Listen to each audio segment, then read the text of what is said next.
ವಿಜಯ್ ಪ್ರಭಾಸ್ ನ್ಯೂಸ್ಗೆ ಸ್ವಾಗತ. ಹರಿಹರ ನಗರದಲ್ಲಿ ಪೌರ ಕಾರ್ಮಿಕರಿಗೆ ಕ್ರೀಡಾಕೂಟವನ್ನು ಗೆ ಸಂತೋಷವಾಗುತ್ತದೆ. ದಿನನಿತ್ಯದ ಕೆಲಸದಿಂದ ಅವರಿಗೂ ಸ್ವಲ್ಪ ಮನಸ್ಸು ಹಗುರವಾಗುತ್ತದೆ ಎಂದು ಈ ಸಂದರ್ಭದಲ್ಲಿ ತಿಳಿಸಿದರು. ನಮ್ಮ ನಗರಸಭೆಯಲ್ಲಿ ಇರುವಂತ ನ್ಯೂಸ್ ಕನ್ನಡ, ನಮ್ಮ ನಡೆ ನಂಬಿಕೆ ಕಡೆ.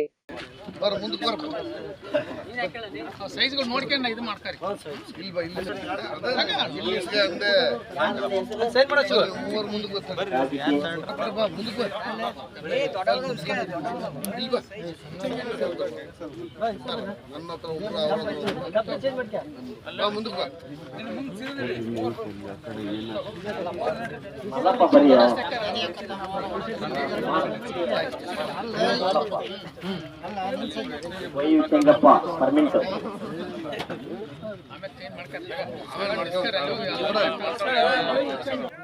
ಈಗೇನು ನಡೀತಾ ಇದೆ ಇದರಲ್ಲಿ ವಿನ್ನರ್ಸ್ಗೆ ಮತ್ತೆ ನಾಳೆ